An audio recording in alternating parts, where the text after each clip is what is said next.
ನಮಸ್ಕಾರ, ವಿಬಿಸಿ ನ್ಯೂಸ್ಗೆ ಸ್ವಾಗತ. ನಾನು ತುಳಸಿ ಹರೀಶ್. ಇದು ಈ ಕ್ಷಣದ ಹೆಡ್ಲೈನ್ಸ್. ಕೊನೆಗೂ ಪ್ರತ್ಯಕ್ಷನಾದ ನಾಪತ್ತೆಯಾಗಿದ್ದ ಅತ್ಯಾಚಾರ ಆರೋಪಿ ವಿದೇಶದಿಂದಲೇ Prajwal Revanna video release. May 31ರಂದು ಎಸ್ಐಟಿ ಮುಂದೆ ಹಾಜರಾಗುತ್ತೇನೆಂದ ಸಂಸದ. ಮುಂದುವರೆದ ಮಾಜಿ ಸಚಿವ ಎಚ್.ಡಿ. Revanna temple run. ಧರ್ಮಸ್ಥಳದ ಮಂಜುನಾಥ ಸ್ವಾಮಿಗೆ ವಿಶೇಷ ಪೂಜೆ. ಪ್ರಕರಣ ನ್ಯಾಯಾಲಯದಲ್ಲಿ ಇರುವುದರಿಂದ ಯಾವುದೇ ಪ್ರತಿಕ್ರಿಯೆ ನೀಡುವುದಿಲ್ಲ ಎನ್ನುತ್ತಾ ಎಸ್ಕೇಪ್. ಪ್ರಜ್ವಲ್ ಎಸಗಿರುವ ಕೃತ್ಯದಿಂದ ಎಷ್ಟೋ ಮಹಿಳೆಯರು ತೀವ್ರ ಸಂಕಷ್ಟಕ್ಕೆ ಸಿಲುಕಿದ್ದಾರೆ. ಅವರ ಪರ ದನಿಯಾಗಿ ಮೇ 30ರಂದು ಹೋರಾಟ ಸಂಘಟಿಸಲಾಗಿದೆ. ಪ್ರತಿಭಟನೆಗೆ ಸಾಹಿತಿ ಹಾಗೂ ಮಹಿಳಾ ಪರ ಹೋರಾಟಗಾರ್ತಿ ರೂಪಾ ಹಾಸನ್ ಕರೆ. ಲೋಕಸಭಾ ಚುನಾವಣೆಯ ಬಳಿಕ ನಾಪತ್ತೆಯಾಗಿದ್ದ ಪ್ರಜ್ವಲ್ ರೇವಣ್ಣ ಕೊನೆಗೂ ಪ್ರತ್ಯಕ್ಷರಾಗಿದ್ದಾರೆ. ಮೇ 31ರಂದು ನಾನು ರಾಜ್ಯಕ್ಕೆ ಬರುತ್ತೇನೆ ಎಂದು ಪ್ರಜ್ವಲ್ ರೇವಣ್ಣ ಹೇಳಿದ್ದಾರೆ.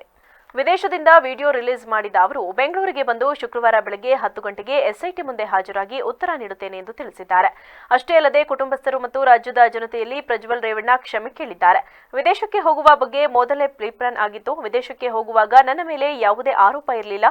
ನಾನು ವಿದೇಶದಲ್ಲಿದ್ದಾಗ ಯೂಟ್ಯೂಬ್ ನ್ಯೂಸ್ ನೋಡಿ ನನ್ನ ಮೇಲೆ ಗಂಭೀರ ಆರೋಪ ಬಂದಿರುವುದು ಕಂಡುಬಂದಿದೆ. ಇದಾದ ನಂತರ ನನ್ನ ಹೆಸರನ್ನ ರಾಜಕೀಯವಾಗಿ ಬಳಸಿಕೊಂಡಿದ್ದಾರೆ. ಎಸ್ಐಟಿ ನೋಟಿಸ್ ನೀಡಿದ ವಿಚಾರ ಗೊತ್ತಾಯಿತು. ನಾನು ರಾಜಕೀಯವಾಗಿ ಬೆಳೆಯಬಾರದು ಎಂಬ ಕಾರಣಕ್ಕೆ ನನ್ನ ಮೇಲೆ ಪಿತೂರಿ ಮಾಡಿದ್ದಾರೆ. ಚುನಾವಣೆ ಸಮಯದಲ್ಲಿ ರಾಹುಲ್ ಗಾಂಧಿ ಸೇರಿದಂತೆ ಕಾಂಗ್ರೆಸ್ ನಾಯಕರ ಆರೋಪದಿಂದ ನಾನು ಮಾನಸಿಕ ಖಿನ್ನತೆಗೆ ಜಾರಿದ್ದೆ. ಈ ಖಿನ್ನತೆಯಿಂದ ಹೊರಬರಲು ಕೆಲ ಸಮಯ ಬೇಕಿತ್ತು. ನನಗೆ ನ್ಯಾಯಾಲಯದ ಮೇಲೆ ನಂಬಿಕೆ ಇದೆ. ಈ ಸುಳ್ಳು ಪ್ರಕರಣದಿಂದ ನಾನು ಹೊರಬರುತ್ತೇನೆ. ಬಂದ ಮೇಲೆ ಎಲ್ಲರಿಗೂ ಉತ್ತರ ನೀಡುತ್ತೇನೆ ಎಂದು ಹೇಳಿದ್ದಾರೆ. ಎಲ್ಲರಿಗೂ ನಮಸ್ಕಾರ. ಮೊದಲನೇದಾಗಿ ನನ್ನ ತಂದೆ ತಾಯಿಗೆ, ತಾತಂಗೆ ಹಾಗೂ ನನ್ನ ಕುಮಾರನಿಗೆ ಮತ್ತು ನಾಡಿನ ಜನತೆಗೆ ಹಾಗೂ ಎಲ್ಲ ನನ್ನ ಕಾರ್ಯಕರ್ತರಿಗೆ ಕ್ಷಮಾಪಣೆ ಕೇಳ್ತಾ, ನಾನು ಫಾರಿನಲ್ಲಿ ಎಲ್ಲಿದ್ದೀನಿ ಅಂತ ಸರಿಯಾಗಿ ಮಾಹಿತಿ ಕೊಡದೇ ಇರೋದಕ್ಕೆ ಇವತ್ತು ಮಾಹಿತಿ ಕೊಡೋದಕ್ಕೆ ಬಂದಿದ್ದೀನಿ. ಏನು 26ನೇ ತಾರೀಕು ಚುನಾವಣೆ ನಡೀತು.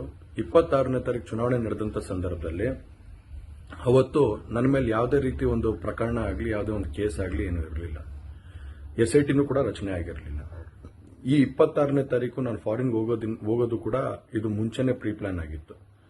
ಹಾಗಾಗಿ ನಾನು ಫಾರಿನ್ಗೆ ಹೊರಟಾದ ಮೇಲೆ 3-4 ದಿನದ ನಂತರ ನಾನು ಯೂಟ್ಯೂಬ್ ನೋಡುವಂಥ ಸಂದರ್ಭದಲ್ಲಿ, ನ್ಯೂಸ್ ಚಾನೆಲ್ ನೋಡುವಂಥ ಸಂದರ್ಭದಲ್ಲಿ ನನಗೆ ಈ ಮಾಹಿತಿ ದೊರಕುವಂಥ ಕೆಲಸ ಆಯಿತು. ಮಾಹಿತಿ ದೊರಕಿದ ಮೇಲೆ ನಂತರ ಎಸ್ಐಟಿನೂ ಕೂಡ ಏನು ಒಂದು ನೋಟಿಸ್ ಕೊಡುವಂಥ ಕೆಲಸ ಮಾಡಿತು. ಆ ಎಸ್ಐಟಿ ನೋಟಿಸ್ಗೂ ಕೂಡ ನಾನು ಎಕ್ಸ್ ಖಾತೆ ಮುಖಾಂತರ ಮತ್ತು ನನ್ನ ಲಾಯರ್ ಮುಖಾಂತರ ನಾನು 7 ದಿನ ಸಮಯ ಅವಕಾಶ ಕೇಳಿದ್ದೆ. 7 ದಿನ ಸಮಯ ಅವಕಾಶ ಕೇಳಿದ ಮೇಲೆ ಕೂಡ ಅದು ಮಾರನೇ ದಿನನೇ ಏನು ಕಾಂಗ್ರೆಸ್ಸಿನ ಹಿರಿಯ ನಾಯಕರಾದಂಥ ರಾಹುಲ್ ಗಾಂಧಿ ಅವರು ಮತ್ತು ಹಾಗೂ ಎಲ್ಲ ಹಿರಿಯ ನಾಯಕರುಗಳು ಏನು ಓಪನ್ ವೇದಿಕೆಗಳಲ್ಲಿ ಮಾಜಿ ಸಚಿವ ಎಚ್.ಡಿ. ರೇವಣ್ಣ ಅವರು ಟೆಂಪಲ್ ರನ್ ಮುಂದುವರೆಸಿದ್ದಾರೆ. ಇಂದು ಧರ್ಮಸ್ಥಳದ ಮಂಜುನಾಥ ಸ್ವಾಮಿ ದೇವರ ದರ್ಶನ ಪಡೆದು ಪೂಜೆ ಸಲ್ಲಿಸಿದರು.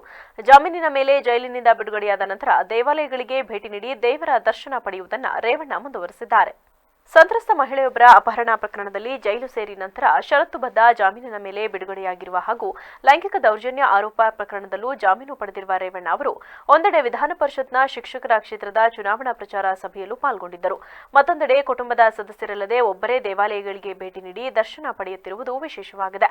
ಕಳೆದ ಶುಕ್ರವಾರ ಕಲಬುರಗಿಯ ಗಾಣಗಾಪುರ ಪ್ರಸಿದ್ಧ ದತ್ತಾತ್ರೇಯ ಮಂದಿರಕ್ಕೆ ತೆರಳಿ ಪೂಜೆ ಸಲ್ಲಿಸಿದರು. ಇದಕ್ಕೂ ಮುನ್ನ ಬೆಂಗಳೂರಿನ ಕೆಲವು ದೇವಸ್ಥಾನಗಳಿಗೆ ಭೇಟಿ ನೀಡಿ ದೇವರ ದರ್ಶನ ಪಡೆದಿದ್ದರು. ಅದಾದ ಬಳಿಕ ಹೊಳೆನರಸೀಪುರದ ಹಲವು ದೇವಾಲಯಗಳಿಗೂ ಭೇಟಿ ನೀಡಿ ವಿಶೇಷ ಪೂಜೆ ಸಲ್ಲಿಸಿದರು. ಈ ಸಂದರ್ಭದಲ್ಲಿ ಸುದ್ದಿಗಾರರೊಂದಿಗೆ ಮಾತನಾಡಿದ ರೇವಣ್ಣ ಅವರು ಕಳೆದ 40 ವರ್ಷಗಳಿಂದ ರಾಜಕೀಯದಲ್ಲಿದ್ದು 25 ವರ್ಷಗಳಿಂದ ಶಾಸಕನಾಗಿ ಜನರ ಸೇವೆ ಮಾಡುತ್ತಿದ್ದೇನೆ. ಇದೇ ವೇಳೆ ಪ್ರಗತಿಪರ ಸಂಘಟನೆಗಳ ಒಕ್ಕೂಟದಿಂದ ಮೇ 30ರಂದು ಹಾಸನ ಚಲೋ ಪ್ರತಿಭಟನೆ ನಡೆಸುತ್ತಿರುವುದು ನನಗೆ ಗೊತ್ತಿಲ್ಲ. ತಮ್ಮ ಮೇಲಿನ ಆರೋಪ ಪ್ರಕರಣ ನ್ಯಾಯಾಲಯದಲ್ಲಿ ಇರುವುದರಿಂದ ಯಾವುದೇ ಪ್ರತಿಕ್ರಿಯೆ ನೀಡುವುದಿಲ್ಲ. ಮಂಜುನಾಥ ಸ್ವಾಮಿ ಮೇಲೆ ನಮಗೆ ನಂಬಿಕೆ ಇದೆ, ಹಾಗೆಯೇ ರಾಜ್ಯದ ಜನರ ಮೇಲೆ ವಿಶ್ವಾಸವಿದೆ ಎಂದಷ್ಟು ಹೇಳಿದರು. ಸರ್, ಈಗ ಇಷ್ಟೇನೆ ನಾನು ರಾಜ್ಯದಲ್ಲಿ ಕಳೆದ 40 ವರ್ಷದಿಂದ ರಾಜಕಾರಣದಲ್ಲಿದ್ದೀನಿ. 25 ವರ್ಷ ಶಾಸಕನಾಗಿ ಕೆಲಸ ಮಾಡಿದ್ದೀನಿ. ನನಗೆ ಕಾನೂನು ಬಗ್ಗೆ ಗೌರವ ಇದೆ, ದೇವ್ರ ಬಗ್ಗೆ ನನಗೆ ನಂಬಿಕೆ ಇದೆ. ಅಷ್ಟೇ, ನಾನು ಇನ್ನೇನು ಹೇಳಕ್ಕೆ ಹೋಗಲ್ಲ. ಈಗ ಕೋರ್ಟಲ್ಲಿರುವ ನಾನು ಯಾವುದೇ ವಿಷಯಕ್ಕೆ ನಾನು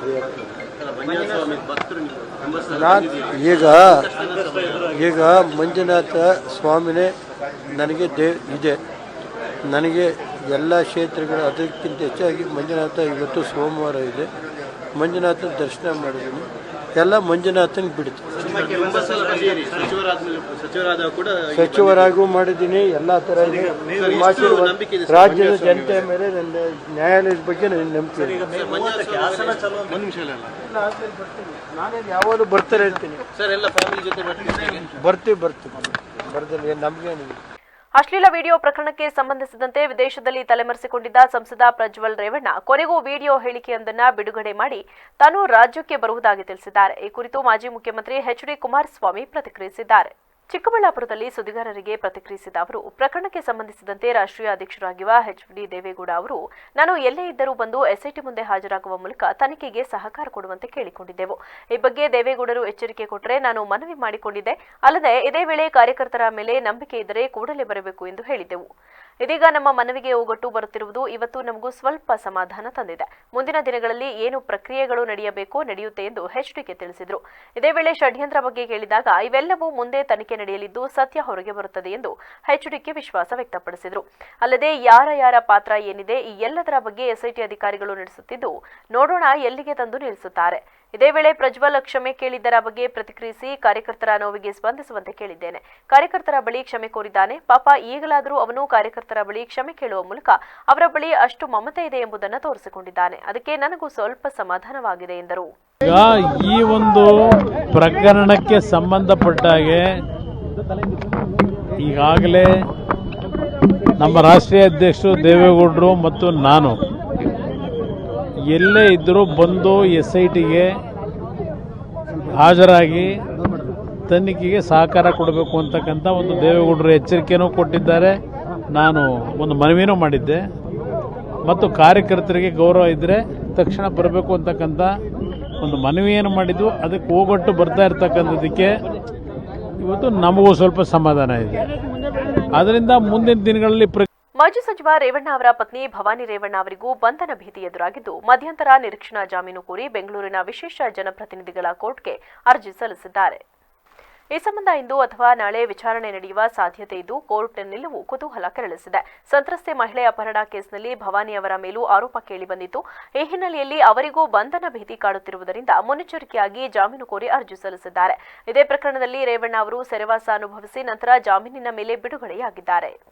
ದಲಿತ ಮಹಿಳೆಯರು ಸೇರಿದಂತೆ 10 ಮಹಿಳೆಯರ ಮೇಲಿನ ಅತ್ಯಾಚಾರ, ಲೈಂಗಿಕ ದೌರ್ಜನ್ಯದ ಆರೋಪ ಹೊತ್ತಿರುವ ಸಂಸದ ಪ್ರಜ್ವಲ್ ರೇವಣ್ಣ ಅವರನ್ನ ಕೂಡಲೇ ಬಂಧಿಸಲು ಆಗ್ರಹಿಸಿ ಮೇ 30ರಂದು ಜನಪರ ಚಳವಳಿಗಳ ಒಕ್ಕೂಟ ಕರೆ ನೀಡಿರುವ ಬೃಹತ್ ಪ್ರತಿಭಟನೆಗೆ ಡಾ. ಬಿ.ಆರ್. ಅಂಬೇಡ್ಕರ್ ದಲಿತ ಸಂಘಟನೆಗಳ ಒಕ್ಕೂಟ ಸಹ ಬೆಂಬಲ ನೀಡಿ ಭಾಗಿಯಾಗಲಿದೆ ಎಂದು ಒಕ್ಕೂಟದ ರಾಜ್ಯಾಧ್ಯಕ್ಷ ಶ್ರೀಧರ್ ಕಲಿವಿದು ತಿಳಿಸಿದರು.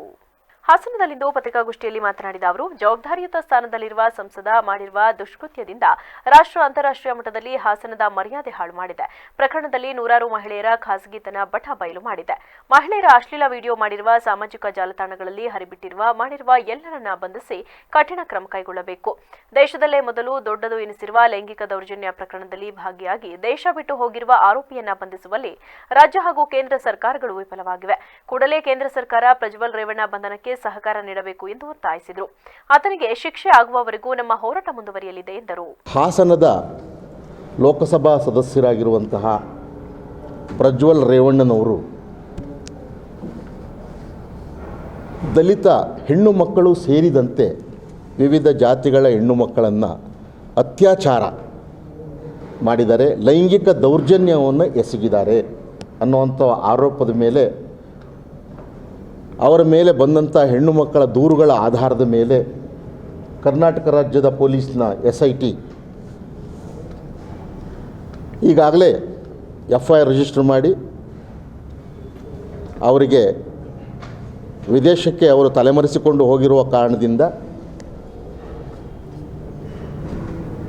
ಏನು ಒಂದು ಬ್ಲೂ ಕಾರ್ನರ್ ನೋಟಿಸ್ ಮಾಡಿ ಕೇಂದ್ರದ ವಿದೇಶಾಂಗ ಸಚಿವಾಲಯಕ್ಕೆ ತಿಳಿಸಿ ಇಂಟರ್ಪೋಲ್ ಪೊಲೀಸ್ಗೆ ಅವರನ್ನು ಅರೆಸ್ಟ್ ಮಾಡಿ. ದಲಿತ ಸಂಘಟನೆಗಳ ಮುಖಂಡ ಎಂ ಗುರುಮೂರ್ತಿ ಮಾತನಾಡಿ, ಲೈಂಗಿಕ ದೌರ್ಜನ್ಯ ನಡೆದಿರುವ ಮಹಿಳೆಯರ ಬಗ್ಗೆ ಕುಮಾರಸ್ವಾಮಿ ಅವರು ಚಿಂತನೆ ಮಾಡುತ್ತಿಲ್ಲ.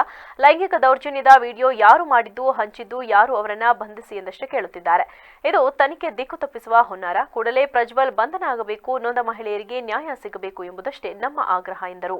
ನೂರಾರು ಸಂಖ್ಯೆಯಲ್ಲಿ ಲೈಂಗಿಕ ದೌರ್ಜನ್ಯ ಮಾಡಿ ಅತ್ಯಾಚಾರವನ್ನು ಮಾಡಿರ್ತಕ್ಕಂಥ ಒಬ್ಬ ಜವಾಬ್ದಾರಿಯುತ ಸ್ಥಾನದಲ್ಲಿರ್ತಕ್ಕಂತಹ ಒಬ್ಬ ಸಂಸದ ಪ್ರಜ್ವಲ್ ರೇವಣ್ಣ ಮಾಡಿರ್ತಕ್ಕಂಥ ಈ ಹೀನ ಕೃತ್ಯ ಇದೆಯಲ್ಲ, ಇದನ್ನು ಹೊಟ್ಟೆಗೆ ಅನ್ನ ತಿಂತಕ್ಕಂಥ ಎಲ್ಲರೂ ಕೂಡ ಖಂಡಿಸಬೇಕಾಗುತ್ತೆ.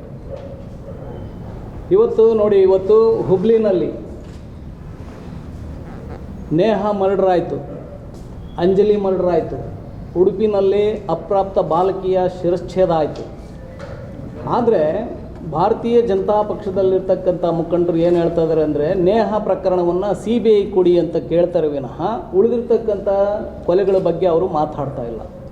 ಇಲ್ಲಿಯೂ ಕೂಡ ಹಾಸನದಲ್ಲಿ ಸಾವಿರಾರು ಜನ ಲೈಂಗಿಕ ದೌರ್ಜನ್ಯಕ್ಕೆ ಒಳಗಾಗಿದ್ದರೂ ಕೂಡ ಇವತ್ತಿನವರೆಗೂ ಭಾರತೀಯ ಜನತಾ ಪಕ್ಷದ ಸೋಕಾಳ್ ಲೀಡರ್ಸು, ಅದರಲ್ಲಿ ಯಾರು ಶೋಭಾ ಕರಂದ್ಲಾಜೆ ಇರ್ಬೋದು, ಆಮೇಲೆ ಶ್ರುತಿ ಅವರು ಇರ್ಬೋದು, ಆಮೇಲೆ ಸ್ಮೃತಿ. ಪತ್ರಿಕಾಗೋಷ್ಠಿಯಲ್ಲಿ ಕೃಷ್ಣದಾಸ್, ಚನ್ನಬಸಪ್ಪ ಕಾಟ್ಗೆ, ಅಂಬುಗ ಮಲ್ಲೇಶ್, ನಾರಾಯಣ್ ದಾಸ್, ಕೆ ಈರಪ್ಪ, ಸಿದ್ದಪ್ಪ, ಬಲರಾಮ್, ಸುನೀಲ್, ಜಗದೀಶ್, ಪ್ರಸನ್ನಕುಮಾರ್, ಅಶ್ವಥ್, ಗೋವಿಂದರಾಜು, ಪ್ರಸನ್ನಕುಮಾರ್ ಸೇರಿದಂತೆ ಇತರರಿದ್ದರು. ಹಾಸನ ಸಂಸದ ಪ್ರಜ್ವಲ್ ರೇವಣ್ಣ ಅವರಿಂದ ನಡೆದಿರುವ ವಿಕೃತ ಲೈಂಗಿಕ ಹಗರಣ ವಿರೋಧಿ ಮೇ 30ರಂದು ನಗರದಲ್ಲಿ ರಾಜ್ಯ ಮಟ್ಟದ ಬೃಹತ್ ಪ್ರತಿಭಟನೆ ಹಮ್ಮಿಕೊಳ್ಳಲಾಗಿದೆ ಎಂದು ಸಾಹಿತಿ ಹಾಗೂ ಮಹಿಳಾ ಪರ ಹೋರಾಟಗಾರ್ತಿ ರೂಪಾ ಹಾಸನ್ ಹೇಳಿದರು. ಹಾಸನದಲ್ಲಿಂದು ಪತ್ರಿಕಾಗೋಷ್ಠಿಯಲ್ಲಿ ಮಾತನಾಡಿದ ಅವರು, ಅಧಿಕಾರ ದುರ್ಬಳಕೆ ಮಾಡಿಕೊಂಡು ಪ್ರಜ್ವಲ್ ಎಸಗಿರುವ ಕೃತ್ಯದಿಂದ ಎಷ್ಟೋ ಮಹಿಳೆಯರು ತೀವ್ರ ಸಂಕಷ್ಟಕ್ಕೆ ಸಿಲುಕಿದ್ದಾರೆ. ಅವರ ಪರ ದನಿಯಾಗಿ ಈ ಹೋರಾಟ ಸಂಘಟಿಸಲಾಗಿದೆ. ಈ ಕೃತ್ಯ ನಿಜಕ್ಕೂ ವಿಷಾದನೀಯ ಸಂಗತಿ. ಹಾಸನದ ಮೇಲೆ ಸುನಾಮಿ ಅಪ್ಪಳಿಸಿದಂತೆ ಆಗಿದೆ. ಇಂತಹ ಘಟನೆಯನ್ನ ನಾವು ಎಲ್ಲೂ ಕಂಡಿಲ್ಲ. ಇದಕ್ಕೆ ಕಾರಣರಾಗಿರುವ ಸಂಸದನನ್ನ ಕೂಡಲೇ ಬಂಧಿಸಬೇಕು. ಅಶ್ಲೀಲ ವಿಡಿಯೋಗಳನ್ನ ರಾಜಕೀಯ ದ್ವೇಷದಿಂದ ಹಂಚಿದರು. ಅವರವರ ಸ್ವಾರ್ಥ ಸಾಧನೆಗಾಗಿ ಕಂತಾಗಿ ಯಾರು ಬಿಡುಗಡೆ ಮಾಡಿದಾರೋ ಗೊತ್ತಿಲ್ಲ. ಆದರೆ ಇದನ್ನ ಚುನಾವಣೆಗೆ ಬಳಸಿಕೊಂಡಿದ್ದು ರಾಜಕೀಯ ದಿವಾಳಿತನಕ್ಕೆ ಸಾಕ್ಷಿಯಾಗಿದೆ.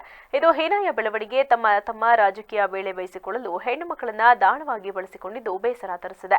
ಹಾಸನಾಂಬೆ ಪುರದಮ್ಮ ದೇವಿಯರಿಗೆ ಪೂಜೆ ಸಲ್ಲಿಸುವ ರಾಜಕಾರಣಿಗಳಿಗೆ ಆ ದೇವಿಯರೇ ಶಿಕ್ಷೆ ಕೊಡಬೇಕು ಎಂದ ಅವರು, ನಗರ ಹಾಗೂ ಜಿಲ್ಲೆಯಲ್ಲೂ ಮಹಿಳೆಯರ ಮೇಲೆ ಗೌರವ ಇರುವವರು ನಮ್ಮ ಹೋರಾಟದಲ್ಲಿ ಭಾಗಿಯಾಗಬೇಕು, ಪಕ್ಷಾತೀತವಾಗಿ ಕೈಜೋಡಿಸಬೇಕು ಎಂದು ಮನವಿ ಮಾಡಿದರು. ಕಳೆದೊಂದು ತಿಂಗಳಿನಿಂದ ನಾವೆಲ್ಲ ಅನುಭವಿಸ್ತಾ ಇರುವಂತಹ ಸಂಕಟಕ್ಕೆ ಇವತ್ತು ಒಂದು ದನಿಯಾಗಿ ನಾವಿಲ್ಲಿ ನಿಮ್ಮ ಮುಂದೆ ಬಂದು ಕೂತಿದ್ದೀವಿ. ತುಂಬ ನೋವು, ತಳಮಳ, ಒದ್ದಾಟ, ಒಂದು ರೀತಿ ವಿಷಾದದ ಸಂಗತಿ. ಹಾಸನದ ಮೇಲೆ ಒಂದು ಸುನಾಮಿಯ ರೀತಿ ಈ ಪ್ರಸಂಗ. ಪ್ರಜ್ವಲ್ ರೇವಣ್ಣ ಅವರು ನಡೆಸಿದ್ದಂತಹ ಲೈಂಗಿಕ ದೌರ್ಜನ್ಯಕ್ಕೆ ಸಂಬಂಧಪಟ್ಟಂತಹ ವಿಡಿಯೋಗಳು ಮತ್ತು ಫೋಟೋಗಳು ಮತ್ತು ವಿಡಿಯೋ ಕಾಲ್ ಕ್ಲಿಪ್ಪಿಂಗ್ಸ್ಗಳು ಇವೆಲ್ಲ ಬಿಡುಗಡೆ ಆದ ನಂತರ ನಮಗೆ ಕಂಡು ಕೇಳಲಿ ಅರಿಯದಂತಹ ಒಂದು ವಿಷಾದದ ಇದಕ್ಕೆ ಹಾಸನ ಬಂದು ನಿಲ್ತು ಅಂತ ನಾನು ಭಾವಿಸ್ತೀನಿ.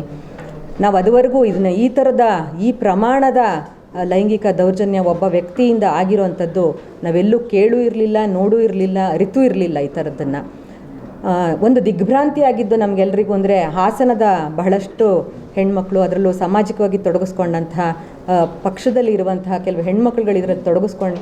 ಪತ್ರಿಕಾಗೋಷ್ಠಿಯಲ್ಲಿ ಡಾಕ್ಟರ್ ಭಾರತಿ ರಾಜಶೇಖರ್, ಸುವರ್ಣ, ಡಾಕ್ಟರ್ ರಂಗಲಕ್ಷ್ಮಿ, ಮಮತಾ ಶಿವು, ಇಂದ್ರಮ್ಮ, ಪ್ರಮೀಳಾ ಇದ್ದರು. ದಲಿತ, ಶೋಷಿತ, ಅಲಕ್ಷಿತ ಸಮುದಾಯಗಳ ನಾಯಕ ಮಾಜಿ ಸಚಿವ ಎಚ್ ಆಂಜನೇಯ ಅವರನ್ನ ಕಾಂಗ್ರೆಸ್ ಸರ್ಕಾರದಲ್ಲಿ ಎಂಎಲ್ಸಿ ಮಾಡಿ ಅವರಿಗೆ ಸಚಿವ ಸ್ಥಾನ ನೀಡಬೇಕು ಎಂದು ಮಾದಿಗ ಸಂಘಟನೆಗಳ ಒಕ್ಕೂಟದ ಜಿಲ್ಲಾಧ್ಯಕ್ಷ ಎಚ್ಪಿ ಶಂಕರರಾಜು ಆಗ್ರಹಿಸಿದರು. ಹಾಸನದಲ್ಲಿಂದು ಪತ್ರಿಕಾಗೋಷ್ಠಿಯಲ್ಲಿ ಮಾತನಾಡಿದ ಅವರು, ಆಂಜನೇಯ ಅವರು ಶೋಷಿತ ತಳ ಸಮುದಾಯಗಳ ಬಗ್ಗೆ ಅತ್ಯಂತ ಕಾಳಜಿ ಹೊಂದಿದ್ದು, ಧ್ವನಿ ಇಲ್ಲದ ಸಮುದಾಯಗಳಿಗೆ ಸಾಮಾಜಿಕ ನ್ಯಾಯ ನೀಡುವ ಮೂಲಕ ರಾಜ್ಯದಲ್ಲಿ ಖ್ಯಾತಿ ಪಡೆದುಕೊಂಡಿದ್ದಾರೆ. ಕಳೆದ ವಿಧಾನಸಭಾ ಚುನಾವಣೆಯಲ್ಲಿ ಹೊಳಲ್ಕೆರೆ ವಿಧಾನಸಭಾ ಕ್ಷೇತ್ರದಲ್ಲಿ ಸ್ಪರ್ಧಿಸಿ ಅತ್ಯಲ್ಪ ಮತಗಳ ಅಂತರದಿಂದ ಸೋತಿರುವುದರಿಂದ ದಲಿತ, ಶೋಷಿತ, ಅಲಕ್ಷಿತ ಸಮುದಾಯಗಳಿಗೆ ಸಾಕಷ್ಟು ನಷ್ಟವಾಗಿದೆ. 2013ರಿಂದ 2018ರವರೆಗೆ ಸಿದ್ದರಾಮಯ್ಯ ಅವರ ನೇತೃತ್ವದ ಸರ್ಕಾರದಲ್ಲಿ ಸಮಾಜ ಕಲ್ಯಾಣ ಇಲಾಖೆ ಸಚಿವರಾಗಿ ಆಂಜನೇಯ ಅವರು ಉತ್ತಮ ಕೆಲಸ ಮಾಡಿದ್ದಾರೆ. ಎಸ್ಸಿ-ಎಸ್ಟಿ ಅನುದಾನ ಕಾಯ್ದೆ ಜಾರಿ, ಗುತ್ತಿಗೆಯಲ್ಲಿ ಎಸ್ಸಿ-ಎಸ್ಟಿ ಸಮುದಾಯಗಳ ಗುತ್ತಿಗೆದಾರರಿಗೆ ಮೀಸಲಾತಿ ನೀಡುವ ಮೂಲಕ ಕ್ರಾಂತಿಕಾರಕ ಬದಲಾವಣೆ ತಂದಿದ್ದಾರೆ. ಅಷ್ಟೇ ಅಲ್ಲ, ಇಡೀ ರಾಜ್ಯದಲ್ಲಿ ಹೆಚ್ಚಿನ ಸಂಖ್ಯೆಯಲ್ಲಿ ಎಸ್ಸಿ-ಎಸ್ಟಿ ಅಲೆಮಾರಿ ಹಿಂದುಳಿದ ವರ್ಗಗಳ ಮಕ್ಕಳಿಗಾಗಿ 100 ಹೈಟೆಕ್ ಹಾಸ್ಟೆಲ್ ಹಾಗೂ ರಾಜ್ಯಾದ್ಯಂತ ಹೆಚ್ಚಿನ ಸಂಖ್ಯೆಯಲ್ಲಿ ವಸತಿ ಶಾಲೆ ಪ್ರಾರಂಭ ಮಾಡುವಲ್ಲಿ ಆಂಜನೇಯ ಅವರ ಪಾತ್ರ ದೊಡ್ಡದು. ಈ ಕಾರ್ಯಗಳ ಮೂಲಕ ಹಿಂದುಳಿದ ದಲಿತ ಸಮುದಾಯಗಳಲ್ಲಿ ಶೈಕ್ಷಣಿಕ ಕ್ರಾಂತಿ ಮಾಡುವಲ್ಲಿ ತನ್ನದೇ ಆದ ಕೊಡುಗೆ ನೀಡಿದ್ದಾರೆ. ದಲಿತ ಸಮಾಜಕ್ಕೆ ಸಾಮಾಜಿಕ ನ್ಯಾಯ ನೀಡಬೇಕಾಗಿರುವುದರಿಂದ ಆಂಜನೇಯ ಅವರನ್ನ ಎಂಎಲ್ಸಿಯನ್ನಾಗಿ ಮಾಡಿ ಮಂತ್ರಿ ಮಾಡಬೇಕೆಂದು ಪಕ್ಷದ ನಾಯಕರು ಹಿರಿಯರಲ್ಲಿ ಮನವಿ ಮಾಡಿದರು. ಸಂಘಟನೆಯಿಂದ ನಮ್ಮ ಜನಾಂಗದ ನಾಯಕರು, ಕಾಂಗ್ರೆಸ್ನಲ್ಲಿರ್ತಕ್ಕಂಥ ಹಿರಿಯ ಹೋರಾಟಗಾರರು, ಹಿಂದೆ ಅವರು ಸಮಾಜ ಕಲ್ಯಾಣ ಸಚಿವರಾದಂಥ ಎಚ್ ಆಂಜನೇಯನವರನ್ನು MLC ಮಾಡಿ ಅವರನ್ನ ಮಂತ್ರಿ ಮಾಡಬೇಕು ಅಂತ ಹಾಸನ ಜಿಲ್ಲೆಯ ಮಾದಿಗ ಸಂಘಟನೆಗಳಿಂದ ನಾವು ಒಕ್ಕೂಟದಿಂದ ನಾವು ಒತ್ತಾಯ ಮಾಡ್ತಾಯಿದ್ದೀವಿ. ಅದೇ ರೀತಿ AICC ಅಧ್ಯಕ್ಷರಾದಂಥ ಮಲ್ಲಿಕಾರ್ಜುನ ಖರ್ಗೆ ಅವರಿಗೆ ಮತ್ತು ಈ ರಾಜ್ಯದ ಮುಖ್ಯಮಂತ್ರಿ ಸಿದ್ದರಾಮಯ್ಯನವರಿಗೆ ಹಾಗೂ ಉಸ್ತುವಾರಿ AICC ಉಸ್ತುವಾರಿ ಅಂತ ವೇಣುಗೋಪಾಲ್ರವರಿಗೆ, ಉಪಮುಖ್ಯಮಂತ್ರಿ DK ಶಿವಕುಮಾರ್ ಅವರಿಗೆ ನಾವು ಜನಾಂಗದ ಪರವಾಗಿ ಅವ್ರನ್ನ MLC ಮಾಡಬೇಕಂತ ನಾವು ಒತ್ತಾಯ ಮಾಡ್ತಾಯಿದ್ದೀವಿ. ಕಾರಣ ಅವರು ಸಮಾಜ ಕಲ್ಯಾಣ ಸಚಿವರಾದಂಥ ಸಂದರ್ಭದಲ್ಲಿ 2013ರಿಂದ 2018ರವರೆಗೆ ಅವರು ಸಮಾಜ ಕಲ್ಯಾಣ ಸಚಿವರಾದಂಥ ಸಂದರ್ಭದಲ್ಲಿ ಪತ್ರಿಕಾಗೋಷ್ಠಿಯಲ್ಲಿ ಮಾದಿಗ ಸಂಘಟನೆಗಳ ಮುಖಂಡರಾದ ದಾಸಪ್ಪ, ಮಂಜುನಾಥ್, ವಸಂತಕುಮಾರ್, ರಾಜು, ಕಾಂತರಾಜು ಇದ್ದರು. ಈಗ ಒಂದು ಚಿಕ್ಕ ಬ್ರೇಕ್. ಮಂಗಳ ಅಚೀವರ್ಸ್ ಪದವಿ ಪೂರ್ವ ಕಾಲೇಜು ಹಾಸನದ ಪ್ರತಿಷ್ಠಿತ ಶಿಕ್ಷಣ ಸಂಸ್ಥೆಯಾದ ಅಚೀವರ್ಸ್ ಪದವಿ ಪೂರ್ವ ಕಾಲೇಜು ಹಾಗೂ ಮತ್ತೊಂದು ಪ್ರತಿಷ್ಠಿತ ಶಿಕ್ಷಣ ಸಂಸ್ಥೆಯಾದ ಮಂಗಳ ಪದವಿ ಪೂರ್ವ ಕಾಲೇಜಿನೊಂದಿಗೆ ಶೈಕ್ಷಣಿಕ ಸಹಭಾಗಿತ್ವ ಪಡೆದಿರುವುದು ಹಾಸನದ ಶೈಕ್ಷಣಿಕ ಕ್ಷೇತ್ರದಲ್ಲಿ ಹೊಸದೊಂದು ಅಧ್ಯಾಯವನ್ನು ಪ್ರಾರಂಭಿಸಿದೆ. ಕಾಲೇಜಿನಲ್ಲಿ ಗಂಡು ಮಕ್ಕಳಿಗೆ ಹಾಗೂ ಹೆಣ್ಣು ಮಕ್ಕಳಿಗೆ ಪ್ರತ್ಯೇಕ ಹಾಸ್ಟೆಲ್ ವ್ಯವಸ್ಥೆ ಇದ್ದು ಶುಚಿಯಾದ ಊಟದ ವ್ಯವಸ್ಥೆ ಇರುತ್ತದೆ. ಇದರೊಂದಿಗೆ ವಿದ್ಯಾರ್ಥಿಗಳ ರಕ್ಷಣೆಯ ದೃಷ್ಟಿಯಿಂದ CC ಕ್ಯಾಮೆರಾ ಒಳಗೊಂಡಂತೆ ಎಲ್ಲ ಮುನ್ನೆಚ್ಚರಿಕಾ ಕ್ರಮಗಳನ್ನು ಕೈಗೊಳ್ಳಲಾಗುವುದು. ವಿದ್ಯಾರ್ಥಿಗಳಿಗೆ ವೈದ್ಯಕೀಯ ಸೌಲಭ್ಯ ಸಹ ಕಾಲೇಜಿನಲ್ಲೇ ನೀಡಲಾಗುತ್ತದೆ. ದಿನದ 24 ಗಂಟೆಯೂ ವೈಫೈ ಸೌಲಭ್ಯ ಹಾಗೂ ನಿರಂತರ ವಿದ್ಯುತ್ ವ್ಯವಸ್ಥೆ ಸೌಲಭ್ಯ ಸೇರಿದಂತೆ ವಿಶಾಲವಾದ ಫಿಸಿಕ್ಸ್, ಕೆಮಿಸ್ಟ್ರಿ, ಬಯಾಲಜಿ ಹಾಗೂ ಕಂಪ್ಯೂಟರ್ ಸೈನ್ಸ್ ಲ್ಯಾಬ್ಗಳು ಮತ್ತು ವಿಶಾಲವಾದ ತರಗತಿಗಳ ವ್ಯವಸ್ಥೆಯೂ ಇರುತ್ತದೆ. ಹಾಗೆಯೇ ವಿದ್ಯಾರ್ಥಿಗಳ ದೈಹಿಕ ಆರೋಗ್ಯದ ಹಿತದೃಷ್ಟಿಯಿಂದ ಕ್ರೀಡಾ ಚಟುವಟಿಕೆಗಳು ಕೂಡ ಅತಿ ಹೆಚ್ಚು ಒತ್ತು ನೀಡಲಾಗುವುದು. ವಿದ್ಯಾರ್ಥಿಗಳ ಸರ್ವತೋಮುಖ ಬೆಳವಣಿಗೆಗೆ ಸಹಕಾರಿಯಾಗುವ ನಿಟ್ಟಿನಲ್ಲಿ ಹೆಜ್ಜೆ ಇಡುತ್ತಿರುವ ಮಂಗಳ ಅಚೀವರ್ಸ್ ಪದವಿ ಪೂರ್ವ ಕಾಲೇಜಿನಲ್ಲಿ 2024-25ನೇ ಸಾಲಿಗೆ ದಾಖಲಾತಿ ಪ್ರಾರಂಭವಾಗಿರುತ್ತದೆ. ಈ ಕೂಡಲೇ ದಾಖಲಾತಿಗಾಗಿ ಸಂಪರ್ಕಿಸಿ ಮಂಗಳ ಅಚೀವರ್ಸ್ ಪದವಿ ಪೂರ್ವ ಕಾಲೇಜು 9611578008 8105914003. ಮಂಗಳ ಅಚೀವರ್ಸ್ ಪದವಿ ಪೂರ್ವ college, B Katihalli, dairy circle ಹತ್ತಿರ, ಟೊಯೋಟಾ ಶೋರೂಮ್ ಎದುರು, ಹಾಸನ. ಬ್ರೇಕ್ನ ನಂತರ ವಿವಿಸಿ ನ್ಯೂಸ್ಗೆ ಮತ್ತೆ ಸ್ವಾಗತ. ಹಿರಿಯ ಪತ್ರಕರ್ತ ಆರ್ ಜಯಕುಮಾರ್ ವಿಭಿನ್ನ ವರದಿಗಾರಿಕೆ ಜೊತೆಗೆ ಚಳವಳಿಗೂ ಜೀವ ತುಂಬಿದ್ದರು ಎಂದು ಕರ್ನಾಟಕ ಕಾರ್ಯನಿರತ ಪತ್ರಕರ್ತರ ಸಂಘದ ಅಧ್ಯಕ್ಷ ಟಿವಿ ಶಿವಾನಂದ ತಗಡೂರು ಹೇಳಿದರು. ಜಿಲ್ಲಾ ಪತ್ರಕರ್ತರ ಸಂಘದಲ್ಲಿಂದು ಹಮ್ಮಿಕೊಂಡಿದ್ದ ಶ್ರದ್ಧಾಂಜಲಿ ಸಭೆಯಲ್ಲಿ ಮಾತನಾಡಿದ ಅವರು, ಪತ್ರಿಕೋದ್ಯಮ ಚಳವಳಿ ಜೊತೆಗೆ 2 ಕೃತಿಗಳನ್ನು ರಚನೆ ಮಾಡಿದ್ದಾರೆ. ಕೂಲಿ ಕಾರ್ಮಿಕರ ಮಗವಾಗಿ ಹುಟ್ಟಿ ಅವರ ಬದುಕು ಕಟ್ಟಿಕೊಳ್ಳಲು ಹೋರಾಟ ಮಾಡಿದರು. ಸರ್ಕಾರಿ ಹುದ್ದೆಗೆ ರಾಜೀನಾಮೆ ಕೊಟ್ಟು ಚಳವಳಿಗಾರರಾದರು. ವಿವಿಧ ಸಮಸ್ಯೆಗಳ ಮೇಲೆ ಬೆಳಕು ಚೆಲ್ಲುವ ಅನೇಕ ವರದಿ ಮಾಡಿದ್ದರು. ಅವರ ವರದಿಗಾರಿಕೆಯಲ್ಲಿ ನಿಷ್ಠುರತೆ ಇತ್ತು. ಸಲಹೆ ಸೂಚನೆ ನೀಡುವುದರ ಜೊತೆಗೆ ಮಾನವೀಯ ತುಡಿತ ಅವರಲ್ಲಿತ್ತು. ಅವರೊಬ್ಬ ದಿಟ್ಟ ಪತ್ರಕರ್ತ ಆಗಿದ್ದರು ಎಂದು ನೆನಪು ಮಾಡಿಕೊಂಡರು. ವಿಶೇಷವಾಗಿ ಜಯಕುಮಾರ್ ಮೂಲತಃ ಅವರ ಬದುಕಿನ ಕಾಲಘಟ್ಟಗಳನ್ನು ನೋಡುವಾಗ ಸಾಧ್ಯ ಆದರೆ ಅವರ ಪುಸ್ತಕವನ್ನು ಓದಿ, ಕಾಡಿನ ಜಾಡಿನಲ್ಲಿ ಅಂತೇಳಿ ಒಂದು ಪುಸ್ತಕವನ್ನು ತಂದಿದ್ದಾರೆ. ಅವರು ಕಾಡಿನ ಜಾಡಿನಲ್ಲಿ ಬೆಳಕು ಅಂತೇಳಿ ಕರೆಕ್ಟ್. ಇನ್ನೊಂದು ಗಾಂಧಿ ಮರೆತ ನಾಡಿನಲ್ಲಿ ಅಂತೇಳಿ ಮತ್ತೊಂದು 2 ಪುಸ್ತಕಗಳನ್ನು ಅವರ ಸಾವಿಗೆ ಮುಂಚೆ ಅದನ್ನು ಬಿಡುಗಡೆಗೊಳಿಸಿದರು ಗಾಂಧಿ ಭವನದಲ್ಲಿ. ಭಾಳ ವಿಭಿನ್ನವಾದ ಕಾರ್ಯಕ್ರಮ ಅದು ಅವರ ಬದುಕಿನ ಲೈಫ್ ಸ್ಟೈಲನ್ನು ಅದರಲ್ಲಿ ಬರೆದಿದ್ದಾರೆ. ಅಂದರೆ ಒಬ್ಬರು ಕೂಲಿ ಕಾರ್ಮಿಕರ ಮಗನಾಗಿ ಅವರು ಮೂಲತಃ ಕೊಡಗಿನವರು. ಅವರಿವರ ತೋಟದಲ್ಲಿ ಕೆಲಸ ಮಾಡ್ಕೊಂಡು ಅವರ ತಂದೆ ತಾಯಿ ಪಟ್ಟಂಥ ಕಷ್ಟ, ಅವರ ಸಹೋದರರು ಪಟ್ಟಂಥ ಕಷ್ಟ, ನಂತರ ಅವರ ಬದುಕನ್ನು ಕಟ್ಕೊಳ್ಳುವಂಥ ನಿಟ್ಟಿನಲ್ಲಿ ಇಟ್ಟಂಥ ಹೆಜ್ಜೆ. ರಾಜ್ಯ ಕಾರ್ಯಕಾರಿ ಸಮಿತಿ ಸದಸ್ಯ ಎಚ್.ಪಿ. ಮದನಗೌಡ ಮಾತನಾಡಿ, ಹಾಸನದಲ್ಲಿ ಸಂಯುಕ್ತ ಕರ್ನಾಟಕ ವರದಿಗಾರರಾಗಿದ್ದ ಜಯಕುಮಾರ್ ಜನಪರ ಹಾಗೂ ಸಮಾಜಮುಖಿ ಚಿಂತನೆ ಮಾಡುತ್ತಿದ್ದರು. ಹೋರಾಟ ಜಾಗೃತಿಗಾಗಿಯೇ ಜನಸ್ಪಂದನ ವೇದಿಕೆ ಕಟ್ಟಿದ್ದರು. ಇದರ ಮೂಲಕ ಹಲವು ಕಾರ್ಯಕ್ರಮ ಮಾಡಿದ್ದರು. ಪತ್ರಕರ್ತರು ಜನರ ಸಮಸ್ಯೆಗೆ ಸ್ಪಂದಿಸುವುದು ಹೇಗೆ ಎಂಬಿತ್ಯಾದಿ ಎಲ್ಲ ವಿಚಾರಗಳ ಬಗ್ಗೆ ತೋರಿಸಿಕೊಟ್ರು. ಇದಷ್ಟು ಕಾಲ ಚುರುಕಾಗಿ ಕೆಲಸ ಮಾಡುತ್ತಿದ್ದರು. ಕಿರಿಯರಿಗೆ ಮಾರ್ಗದರ್ಶನ ಮಾಡುತ್ತಿದ್ದರು. ಎಂದು ಕೂಡ ಪ್ರಶಸ್ತಿ ಪುರಸ್ಕಾರಕ್ಕೆ ಆಸೆ ಪಟ್ಟವರಲ್ಲ. ಕಳೆದ ವರ್ಷವಷ್ಟೇ ಅವರಿಗೆ KWJ ರಾಜ್ಯಮಟ್ಟದ ಪ್ರಶಸ್ತಿ ನೀಡಲಾಗಿತ್ತು. ಶಿವಾನಂದ ತಗಡೂರು ಮೈಸೂರಿಗೆ ಹೋಗಿ ಜಯಕುಮಾರ್ ಅವರನ್ನ ಅಭಿನಂದಿಸಿದ್ದರು ಎಂದರು. ಜಿಲ್ಲೆಯ ಪತ್ರಿಕೋದ್ಯಮದಲ್ಲಿ ನೆನೆಯುವ ಹೆಜ್ಜೆ ಗುರುತನ್ನು ಅವರು ಉಳಿಸಿ ಹೋಗಿದ್ದಾರೆ ಎಂದರು. ಅವರು ಸೀನಿಯರ್ ಆದ್ರೆ ಜೂನಿಯರ್ ಸ್ಕೂಲ್ ಜೊತೆ ಅವ್ರ ಸಲಹೆ ಮಾರ್ಗದರ್ಶನ ಕೊಡುವಂಥದ್ದು ಇತ್ತು. ಹಂಗಾಗಿ ಅವರು ಸದಾಕಾಲ ಇಲ್ಲಿ ವಾರ್ತಾ ಇಲಾಖೆ ಅಥವಾ DC ಆಫೀಸು ಪ್ರೆಸ್ ಮೀಟ್ ಸಿಗೋರು. ಒಂದು 5 ನಿಮಿಷ ಮಾತಾಡಿ ಏನಾರಿದ್ರೆ ಯಾವ್ದಾದ್ರು ನಮ್ಮ ಪತ್ರಿಕೆಗಳಲ್ಲಿ ಬಂದಿದ್ದು ಇದ್ರೆ ಒಳ್ಳೆ ಲೇಖನ ಇದ್ದರೆ ಅದ್ರ ಬಗ್ಗೆನೂ ಹೇಳೋರು. ಅದನ್ನು ಯಾಕೆ ಮಾಡೋದು, ಈ ಥರ ಇದೆ ಅಥವಾ ಈ ಥರ ಮಾಡಬೇಕಿತ್ತು ಅಂತೇಳಿ ಆ ಥರ ಒಂದು ಪ್ರಗತಿಪರ ಮತ್ತು ಕ್ರಿಯಾಶೀಲ ವ್ಯಕ್ತಿತ್ವದ ಜಯಕುಮಾರ್ ಅವರ ನಿಧನ ಈ ಪತ್ರಿಕಾ ಕ್ಷೇತ್ರಕ್ಕೆ ತುಂಬಲಾದ ನಷ್ಟ ಆಗಿದೆ ಅಂತ ನಾನು ಭಾವಿಸ್ತೀನಿ. ಅವರಿಗೆ ಅವ್ರ ಕುಟುಂಬಕ್ಕೆ ದೇವರು ಶಾಂತಿ ಕೊಡಲಿ ಅಂತ ಹೇಳಿ ಕೇಳ್ತೀನಿ. ನಮಸ್ಕಾರ.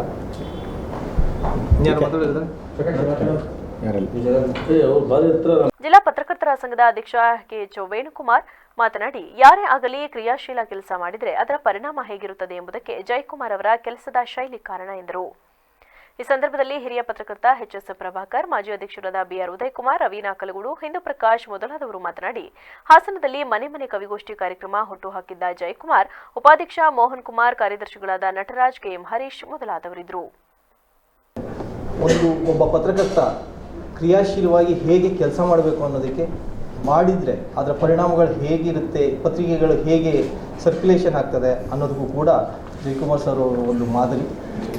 ಹಾಗೆ ಈ ಯುವ ಪತ್ರಕರ್ತರಿಗೂ ಕೂಡ ಅವರ ಕಾರ್ಯಕ್ಷಮತೆ, ಅವರು ನಡೆದುಕೊಂಡು ಬಂದಂಥ ದಾರಿ ಮಾದರಿಯಾಗಿರಲಿ ಅಂತ ಹೇಳ್ತಾ ಈ ಶ್ರದ್ಧಾಂಜಲಿ ಸಭೆಗೆ ಆಗಮಿಸಿದಂತಹ ತಮ್ಮೆಲ್ಲರಿಗೂ ಧನ್ಯವಾದಗಳನ್ನು ಹೇಳ್ತೀನಿ. ಈ ಶ್ರದ್ಧಾಂಜಲಿ ಸಭೆಯನ್ನು ಇಲ್ಲಿಗೆ ಮುಕ್ತಾಯ ಮಾಡ್ತಾ ಮುಂದೆ ಪತ್ರಿಕಾಗೋಷ್ಠಿ ಮುಂದುವರಿದೆ. ತೋಟಗಾರಿಕೆ ಇಲಾಖೆಯಲ್ಲಿ ರೈತರಿಗಾಗಿ ವಿವಿಧ ಯೋಜನೆ ಅಡಿಯಲ್ಲಿ ನೀಡುತ್ತಿರುವ ಹನಿ ನೀರಾವರಿ ಯೋಜನೆಗೆ ದಾಖಲಾತಿಯನ್ನ ಪಡೆದು ಹನಿ ನೀರಾವರಿ ಯೋಜನೆಯನ್ನು ನೀಡಿದ್ದೇವೆ ಎಂದು ಸರ್ಕಾರಕ್ಕೆ ಮತ್ತು ರೈತರಿಗೆ ವಂಚಿಸಿ ಕೋಟ್ಯಾಂತರ ರೂಪಾಯಿ ಹಣ ಅವ್ಯವಹಾರ ನಡೆದಿದೆ ಎಂದು ನೊಂದ ರೈತ ಮಂಜೇಗೌಡ ತಿಳಿಸಿದ್ದಾರೆ. 2018 ಮತ್ತು 19ನೇ ಸಾಲಿನಲ್ಲಿ ತೋಟಗಾರಿಕೆ ಇಲಾಖೆಗೆ ತರಕಾರಿ ಬೆಳೆಯಲು ಹನಿ ನೀರಾವರಿಗಾಗಿ ಅರ್ಜಿ ನೀಡಲಾಯಿತು. ಆ ಸಂದರ್ಭದಲ್ಲಿ ಈ ಯೋಜನೆಗೆ ಹಣ ಮುಕ್ತಾಯವಾಗಿದೆ ಎಂದು ಅರ್ಜಿದಾರನಿಗೆ ತಿಳಿಸಿ, ನಂತರ 2018 ಮತ್ತು 19ನೇ ಸಾಲಿನಲ್ಲಿಯೇ ಹೋಬಳಿ ಅಧಿಕಾರಿ ರವಿ ನಾಯಕ್ ಎಂಬುವವರು ಚಿಕ್ಕಗನಿ ಗ್ರಾಮದ ಮಂಜೇಗೌಡ, ನಂಜಮ್ಮ, ತಿಮ್ಮೇಗೌಡ ಇವರ ಜಮೀನಿನಲ್ಲಿ ತರಕಾರಿ ಬೆಳೆಯಲು ಹನಿ ನೀರಾವರಿ ಯೋಜನೆಯನ್ನು ಮಾಡಿದ್ದಾರೆ ಎಂದು ತೋಟಗಾರಿಕೆ ಇಲಾಖೆಯಿಂದ ಅನುಮೋದನೆಯನ್ನ ಪಡೆದು ಇವರು ನೀಡಿದಂತಹ ದಾಖಲಾತಿಗಳನ್ನು ಆನ್ಲೈನ್ಗೆ ಅಪ್ಲೋಡ್ ಮಾಡಿ ಫೋಟೋಗಳನ್ನು ಮತ್ತು ದಾಖಲಾತಿಗಳನ್ನು ಸೃಷ್ಟಿ ಮಾಡಿ ಸುಮಾರು 1,54,465 ಹಣವನ್ನು ಹನಿ ನೀರಾವರಿ ಯೋಜನೆಗೆ ಒಳಗೊಂಡ ಗುತ್ತಿಗೆದಾರನಿಗೆ ಪೈಪಿನ ಅಂಗಡಿಯವರಿಗೆ ಚೆಕ್ ನೀಡಿರುವುದು ತಡವಾಗಿ ಬೆಳಕಿಗೆ ಬಂದಿದೆ. ಆದರೆ ಈ ಬಾರಿ ಮಂಜೇಗೌಡ ಅವರು ತಮ್ಮ ಜಮೀನಿನಲ್ಲಿ ಶುಂಠಿಯನ್ನ ಹಾಕಿದ್ದು, ಈ ಶುಂಠಿಗೆ ಹನಿ ನೀರಾವರಿ ಪೈಪ್ ಅಳವಡಿಸಲು ಆನ್ಲೈನ್ ಮೂಲಕ ಅರ್ಜಿಯನ್ನ ಅಪ್ಲೋಡ್ ಮಾಡಲು ತೆರಳಿದಾಗ ಅದರಲ್ಲಿ ಈಗಾಗಲೇ ಹನಿ ನೀರಾವರಿ ಯೋಜನೆಯನ್ನ ಈಗಾಗಲೇ ಪಡೆದುಕೊಂಡಿದ್ದೀರಾ ಎಂದು ತೋರಿಸುತ್ತಿರುವುದು ಒಂದು ರೀತಿಯ ಬೇಸರದ ಸಂಗತಿಯಾಗಿದೆ. ಇಂತಹ ಅನೇಕ ರೈತರ ದಾಖಲಾತಿಗಳನ್ನು ಪಡೆದು ಪೈಪ್ ಅಂಗಡಿಯ ಮಾಲೀಕರು ಮತ್ತು ಅಧಿಕಾರಿಗಳು ಸೇರಿಕೊಂಡು ಸರ್ಕಾರಕ್ಕೆ ಮತ್ತು ರೈತರಿಗೆ ಕೋಟ್ಯಾಂತರ ರೂಪಾಯಿ ಹಣವನ್ನು ವಂಚನೆ ಮಾಡಿರುವ ಘಟನೆ ಚನ್ನರಾಯಪಟ್ಟಣ ತಾಲೂಕಿನ ತೋಟಗಾರಿಕೆ ಇಲಾಖೆಯಲ್ಲಿ ನಡೆದಿದೆ ಎಂದು ಆರೋಪಿಸಲಾಗಿದೆ. ವರದಿ C V Lohith, BBC news, Channarayapatna. ನಾನು 2018-19ರಲ್ಲಿ ಟ್ರಿಪ್ ಮಾಡೋಕ್ಕೆ ಅಂತ ಅಂದ್ಬಿಟ್ಟು ಅರ್ಜಿ ಕೊಟ್ಟಿದ್ದೆ ತೋಟಗಾರಿಕೆ ಇಲಾಖೆಗೆ. ಆ ತೋಟಗಾರಿಕೆ ಇಲಾಖೆಗೆ ಅರ್ಜಿ ಕೊಟ್ಟಂಥ ಟೈಮಲ್ಲಿ ಅಧಿಕಾರಿಗಳು ಏನಂತ ಅಂದರು ಅಂದರೆ, ಅನುದಾನ ಎಲ್ಲ ಮುಗಿದೋಗಿದೆ, ಈಗ ಮಾಡೋಕ್ಕೆ ಬರೋಕ್ಕಲ್ಲ ಅಂತ ಅಧಿಕಾರಿ ಹಂಗಂದರು. ನಾನು ಇದನ್ನು ಮುಗಿದೋಗ್ಬಿಡ್ತಲ್ಲ ಅಂತ ಅಂದ್ಬಿಟ್ಟು ಸುಮ್ಕಾದೆ. ಇವಾಗ 2024ರಲ್ಲಿ ಈಗ ನಾನು ಶುಂಠಿ ಹಾಕೋಣಂತ ಅಂದ್ಬಿಟ್ಟು ಡ್ರಿಪ್ ಮಾಡೋಕ್ಕೆ ಅಂತ ಅಂದ್ಬಿಟ್ಟು ಅರ್ಜಿ ಕೊಟ್ಟೆ. ಅದು ಅರ್ಜಿ ಕೊಟ್ಟಾಗ ಇದು 2018-19ರಲ್ಲಿ ನೀವು ಬಿಲ್ ಮಾಡ್ಕೊಂಡಿದ್ರೆ ಬಿಲ್ ಆಗೋಗಿದೆ ನಿಮಗೆ, ಈಗ ಮಾಡೋಕ್ಕೆ ಬರೋಕ್ಕಲ್ಲ ಅಂತ ಅಂದ್ಬಿಟ್ಟು ಹೇಳಿದರು. ಹೌದು, ಇದೇನು ಹಿಂಗಾಯ್ತಲ್ಲ ಅಂತ ಅಂದ್ಬಿಟ್ಟು ಹೋಗಿ ನಮ್ಮ ಕಸ್ಬಾ ಹೋಬಳಿ ಅಧಿಕಾರಿ ಕೇಳಿದೆ. ಅವ್ರು ಇಲ್ಲ ಸರ್ ನೀವು ಮುಂಚೆನೇ ತಗೊಬಿಟ್ಟಿದ್ರೆ ಅದು ಮಾಡೋಕ್ಕೆ ಬರೋಲ್ಲ ಈಗ ಅಂತ ಹೇಳಿದರು. ಹಂಗಾದ್ಮೇಲೆ ಸರಿ ಸರ್ ಅಂತ ಅಂದ್ಬಿಟ್ಟು ನಾನು ಅರ್ಜಿ ಕೊಟ್ಟೆ ಅವರಿಗೆ. ಅರ್ಜಿ ಅಂತಂದರೆ ನಾನು ತಗೊಂಡಿರೋದಕ್ಕೆ ನನಗೆ ಡಾಕ್ಯುಮೆಂಟ್ಸ್ ಕೊಡಿ ಅಂತ ಅಂದ್ಬಿಟ್ಟು ಅರ್ಜಿ ಕೊಟ್ಟೆ. ಆ ಅರ್ಜಿ ಕೊಟ್ಟಂಥ ಇದರಲ್ಲಿ ಒಂದು ತಿಂಗಳು ಸತಾಯಿಸ ನನ್ನ ತಿರುಗಿಸಿ ಇವು ಡಾಕ್ಯುಮೆಂಟ್ಸ್ ಕೊಟ್ಟರು. ಡಾಕ್ಯುಮೆಂಟ್ಸಲ್ಲಿ ಫೋರ್ಜರಿ ಸೈನು ಮತ್ತು ಫೋರ್ಜರಿ ಫೋಟೋ ಹಾಕಿದ್ದಾರೆ. ಮತ್ತು ಅವರು ರವಿ ನಾಯ್ಕ ಅವ್ರನ್ನ ನಾನು ಹೋಗಿ ವಿಚಾರಿಸಿದೆ ಏನು ಅಂತ ಅಂದ್ಬಿಟ್ಟು, ಬಿಡಪ್ಪ ನಾನು ನಿನಗೆ ಅದು ಒಂದು ಎಕರೆಗೆ ನಾನು ಮಿಲಿಟರೀಸ್ ಕೊಡ್ತೀನಿ. ವಿಕೃತ ಲೈಂಗಿಕ ಅತ್ಯಾಚಾರ ಆರೋಪಿ ಸಂಸದ ಪ್ರಜ್ವಲ್ ರೇವಣ್ಣನನ್ನ ಕೂಡಲೇ ಬಂಧಿಸಬೇಕು ಮತ್ತು ಕಾನೂನಾತ್ಮಕ ಕಠಿಣ ಶಿಕ್ಷೆಗೆ ಗುರಿಪಡಿಸಬೇಕೆಂದು ಒತ್ತಾಯಿಸಿ ಮೇ 30ರಂದು ಚನ್ನರಾಯಪಟ್ಟಣದ ಜನಪರ ಮತ್ತು ಪ್ರಗತಿಪರ ಸಂಘಟನೆಗಳ ವತಿಯಿಂದ ಹಾಸನದಲ್ಲಿ ಪ್ರತಿಭಟನೆಯನ್ನು ಹಮ್ಮಿಕೊಳ್ಳಲಾಗಿದೆ ಎಂದು ಸಿಐಟಿಯುನ ಮುಖಂಡ ಮಂಜುನಾಥ್ ತಿಳಿಸಿದರು. ಚನ್ನರಾಯಪಟ್ಟಣದ ಪತ್ರಕರ್ತರ ಭವನದಲ್ಲಿಂದು ಸುದ್ದಿಗೋಷ್ಠಿಯಲ್ಲಿ ಮಾತನಾಡಿದ ಅವರು, ಹಾಸನ ಹಳೆ ಬಸ್ ನಿಲ್ದಾಣದಿಂದ ಡಿಸಿ ಕಚೇರಿವರೆಗೆ ಸುಮಾರು 10,000ಕ್ಕೂ ಅಧಿಕ ಜನರು ಸೇರುವ ನಿರೀಕ್ಷೆ ಇದ್ದು, ತಾಲೂಕಿನಿಂದ ಸುಮಾರು 500ಕ್ಕೂ ಹೆಚ್ಚು ಜನ ಹಾಸನಕ್ಕೆ ತೆರಳಲಿದ್ದೇವೆ. ಕೇಂದ್ರ ಸರ್ಕಾರವು ಪ್ರಜ್ವಲ್ ರೇವಣ್ಣನ ರಾಜತಾಂತ್ರಿಕ ಪಾಸ್ಪೋರ್ಟ್ ಮತ್ತು ವೀಸಾವನ್ನ ಕೂಡಲೇ ರದ್ದುಪಡಿಸಿ ಇಂಟರ್ಪೋಲ್ ಸಹಾಯ ಪಡೆದು ಜಗತ್ತಿನ ಯಾವುದೇ ದೇಶದಲ್ಲಿದ್ದರೂ ಅಲ್ಲಿ ಬಂಧಿಸಲು ರಾಜ್ಯ ಸರ್ಕಾರಕ್ಕೆ ಹಾಗೂ ಎಸ್ಐಟಿಗೆ ಅಗತ್ಯ ನೆರವು ನೀಡಬೇಕು. ಮಾಜಿ ಪ್ರಧಾನಿ ದೇವೇಗೌಡರಿಗಾಗಿ ವಿಶೇಷವಾಗಿ ನಿರ್ಮಿಸಿದ್ದ ವಸತಿ ಗೃಹ ದುರುಪಯೋಗ ಮಾಡಿಕೊಂಡು ಸಂಸದ ಪ್ರಜ್ವಲ್ ರೇವಣ್ಣ ಕಾನೂನು ಬಾಹಿರ ಚಟುವಟಿಕೆ ನಡೆಸಿರುವುದಕ್ಕೆ ಪ್ರತ್ಯೇಕ ಮೊಕದ್ದಮೆ ಹೂಡಬೇಕು ಹಾಗೂ ಕೆಲಸದ ಸ್ಥಳಗಳಲ್ಲಿ ಲೈಂಗಿಕ ತಡೆ ಕಾಯ್ದೆಯನ್ವಯ ಪ್ರತ್ಯೇಕ ಕಲಂಗಳನ್ನು ಸಾಧ್ಯವಿರುವ ಪ್ರಕರಣಗಳಲ್ಲಿ ಸೇರ್ಪಡೆಗೊಳಿಸಬೇಕು ಎಂದು ಆಗ್ರಹಿಸಿದರು.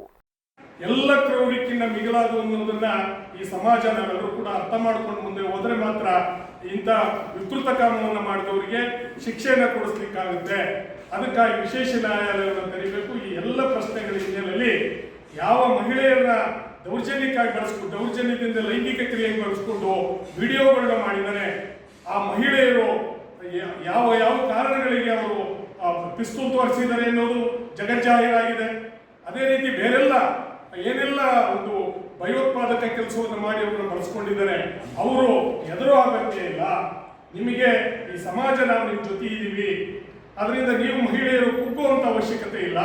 ನೀವು ಆತ್ಮಸ್ಥೈರ್ಯದಿಂದ ಈಗಾಗಲೇ ಎಲ್ಲವೂ ಹೊರಗಡೆ ಬರ್ತಾ ಇದ್ದಾವೆ. ಅದೇ ರೀತಿ ಪೂರ್ಣ ಪ್ರಮಾಣದಲ್ಲಿ ಎಲ್ಲರೂ ಕೂಡ ನೀವು ಹೊರಗಡೆ ಬಂದು ನಿಮ್ಗಾಗಿರೋ ನ್ಯಾಯವನ್ನು ಹೇಳಬೇಕು. ನಿಮ್ಮ ಜೊತೆ ಸಮಾಜ ಇದೆ, ನಿಮ್ಮ ಜೊತೆ ಸರ್ಕಾರ ಇದೆ. ಆ ಸರ್ಕಾರ ತಾಲೂಕು ರೈತ ಸಂಘದ ಅಧ್ಯಕ್ಷ ಸಿಜಿ ರವಿ ಮಾತನಾಡಿ, ಶಾಸಕ ರೇವಣ್ಣ ಅವರ ಮೇಲೂ ಕೂಡ ಲೈಂಗಿಕ ಕಿರುಕುಳ ಹಾಗೂ ಲೈಂಗಿಕ ದೌರ್ಜನ್ಯದ ಪ್ರಕರಣ ದಾಖಲಾಗಿದೆ. ಜೊತೆಗೆ ಪ್ರಜ್ವಲ್ ರೇವಣ್ಣನಿಂದ ಅತ್ಯಾಚಾರಕ್ಕೊಳಗಾಗಿರುವ ಸಂತ್ರಸ್ತ ಮಹಿಳೆಯ ಅಪಹರಣದ ಪ್ರಮುಖ ಆರೋಪಿ ಎಂದು ಕೂಡ ಇವರ ಮೇಲೆ ಪ್ರತ್ಯೇಕ ಪ್ರಕರಣ ದಾಖಲಾಗಿದೆ. ಈ ಪ್ರಕರಣದ ಹಿನ್ನೆಲೆಯಲ್ಲಿ ಇರುವ ಎಲ್ಲ ಆರೋಪಿಗಳ ಶೀಘ್ರ ಮತ್ತು ನಿಷ್ಪಕ್ಷಪಾತ ತನಿಖೆ ನಡೆದು ಅಪರಾಧಿಗಳನ್ನ ತಕ್ಷಣವೇ ಬಂಧನಕ್ಕೊಳಪಡಿಸಬೇಕು. ಹಾಸನದ ಈ ವಿಕೃತ ಲೈಂಗಿಕ ಪ್ರಕರಣದ ವಿಡಿಯೋ, ಫೋಟೋಗಳು ಇನ್ನು ಮುಂದೆ ಯಾರೂ ಬಿಡುಗಡೆಗೊಳಿಸದಂತೆ ಸೈಬರ್ ಪೊಲೀಸ್ ಇಲಾಖೆ ಕ್ರಮ ವಹಿಸಬೇಕು ಎಂದರು.